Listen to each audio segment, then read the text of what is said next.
Hello viewers, অচিন্তদার free coaching চ্যানেলে তোমাদের সকলকে স্বাগত জানাই। আজকের এই ভিডিওটিতে তোমরা যারা ক্যালকাটা ইউনিভার্সিটিতে বিএ হিস্ট্রি অনার্সে 4th সেমিস্টারে পড়ছো, তোমাদের যে সিসি 9 পেপারটি রয়েছে মুঘল যুগের ইতিহাস, এই পেপারটির একটি গুরুত্বপূর্ণ 5 নম্বরের টিকা প্রশ্ন, খুদ কস্ত ও পাহি কস্ত বলতে কি বোঝো, এর উত্তরটি নিয়ে আলোচনা করবো এই ভিডিওটিতে। তো দেখো, খুদ কস্ত ও পাহি কস্ত হচ্ছে মুঘল যুগের কৃষকদের কথা বলা হচ্ছে। কৃষকরা সাধারণত এই দুই শ্রেণীতে বিভক্ত ছিল। খুদ কস্ত অর্থাৎ যাদের খুদ জমি আছে, অর্থাৎ নিজের জমি আছে, নিজের জমিতে যারা চাষ করতেন তাদের খুদ কস্ত বলা হতো। আর অন্যদিকে পাহি কস্ত মানে যাদের কোনো নিজস্ব জমি ছিল না, যারা ভাড়াটে কৃষক বা চাষি হিসেবে অন্যের জমিতে চাষ করতেন, তাদের বলা হতো পাহি কস্ত। তো এই ছিল দুটির বিষয়ের ডিফারেন্স। তা প্রথমে আমরা আলোচনা করব খুদ কস্ত এবং পরে আলোচনা করব পাহি কস্ত। তো দেখো, এখানে উত্তরটা এইভাবে লিখবে। মুঘল যুগে গ্রামে বসবাসকারী কৃষকরা সাধারণত দুটি ভাগে বিভক্ত ছিল, রিয়ায়তি ও রায়তি, অর্থাৎ অধিকারযুক্ত ও সাধারণ। গ্রামের স্থায়ী বাসিন্দা ও নিজের মালিকানাধীন জমিতে যারা চাষ করত তারাই ছিল প্রথম শ্রেণীভুক্ত। বিভিন্ন এলাকায় এরা বিভিন্ন নামে পরিচিত ছিল। রাজস্থানে এদের বলা হতো ঘরুহাল বা ঘরুহালা, মহারাষ্ট্রে এদের বলা হতো মিরাশি বা থালওয়াহিক, ফার্সি ভাষায় এদের বলা হতো খুদকাস্ত। এরা নিজ নিজ অঞ্চলে প্রথম বা আসল কৃষক বলে দাবি করত। গ্রামে এরা ভদ্রলোক বা সম্মানিত শ্রেণী হিসেবে চিহ্নিত হতো। এরা নিজেরা বা পরিবারের লোকজন দিয়ে চাষ করলেও প্রয়োজনে ক্ষেত মজুর নিয়োগ করত। এই অধিকারে ছিল নিজস্ব বলদ ও চাষের অন্যান্য উপকরণ। এরা ভূমি রাজস্ব প্রদানে কিছুটা ছাড় পেত এবং বিবাহ কর সহ নানা কর থেকে অব্যাহতি পেত। গ্রামে একটি বাসস্থান থাকলে তার জন্য তাদের উপর কোনো কর ধার্য করা হতো না। তাছাড়া গ্রামের গোচারণ, জঙ্গল, জলাশয়গুলিতে তাদের অবাধ অধিকার ছিল। গ্রামের কর্মচারীরা তাদের প্রতি অনুগত ছিল। চাষের জমি ছাড়া বলদ, হাল প্রভৃতি চাষের বিভিন্ন উপকরণও তাদের মালিকানাধীন ছিল।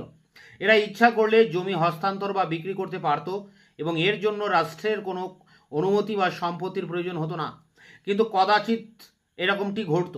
ঠিকমতো রাজস্ব দিলে এদের অধিকারে কোনো হস্তক্ষেপ করা যেত না। খুদ কাস্তের প্রধান কাজ ছিল যত সম্ভব বেশি জমি চাষ করা।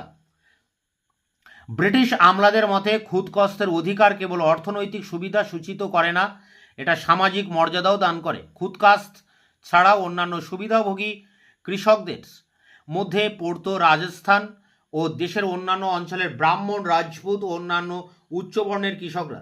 তাছাড়া মহাজন মানে বানিয়া, পটেল অথবা চৌধুরী, কানুনগো, পাটোয়ারি প্রভৃতিরাও এই দলভুক্ত ছিল।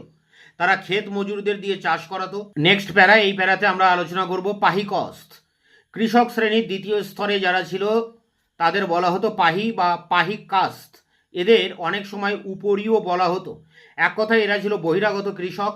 এদের সঙ্গে খুদ কাস্তদের প্রধান পার্থক্য হলো এই যে এরা নিজেদের গ্রাম ছাড়াও অন্য জমিদারদের আওতায় অন্য গ্রামে উদ্বৃত্ত জমিতে কৃষিকাজের জন্য নিযুক্ত হতো। কিন্তু কেউ যদি একই জমিদারের আওতায় একটি গ্রামে বাস করে ও অন্য গ্রামে চাষ করে তাহলে তাকে সচরাচর পাহি বলা হতো না। এরা অনেক সময় কোনো গ্রামে চাষাবাদ করত। অনেক ক্ষেত্রেই পাহিদের প্রথমে সুবিধাজনক শর্তে বা অল্প হারে পাট্টা দেওয়া হতো, 3 বছর বা 5 বছর, এমনকি অনেক সময় তারা পরে পুরো হারে রাজস্ব দাবি করা হতো। যেসব পাহিদের উৎপাদনের কোনো উপকরণ বা সরঞ্জাম থাকতো না, সরকারের পক্ষ থেকে অনেক সময় তাদের লাঙল, বীজ, ধান, সার, নগদ অর্থ ইত্যাদি দেওয়া হতো, অথবা তারা তা গ্রামের মহাজনের কাছ থেকেও সংগ্রহ করত। যতদিন পর্যন্ত তারা ভূমি রাজস্ব প্রদান করতে পারত ততদিন তারা সেই সব জমি নিজেদের দখলে রাখতে পারত। তখনকার দিনে জমি পর্যাপ্ত ছিল বলে প্রাকৃতিক কোনো কারণে বা জমিদার জাগিরদারদের অত্যাচারে বা সাধারণভাবে নিজেদের অবস্থার উন্নতি করার জন্য কৃষকদের এইভাবে এক গ্রাম থেকে অন্য গ্রামে বসতি করার ঘটনা বিরল ছিল না। 16শ শতকে হিন্দি কবি তুলসীদাসের রচনায় এর সাক্ষ্য মেলে। নতুন গ্রাম স্থাপন বা পতিত জমি উদ্ধারের জন্য পাহিদের একাংশ ছিল দলিত। জমি পাওয়ার আশায় তারা এই কাজ করত। অনেক সময় সামাজিক কারণে নিজেদের গ্রামে তারা এই সুযোগ পেত না বলে অন্য গ্রামে চলে যেতে প্রবৃত্ত হতো। পাহিদের ঠিক অস্থায়ী বা ভবঘুরে কৃষক বলে মনে করার কোনো কারণ নেই।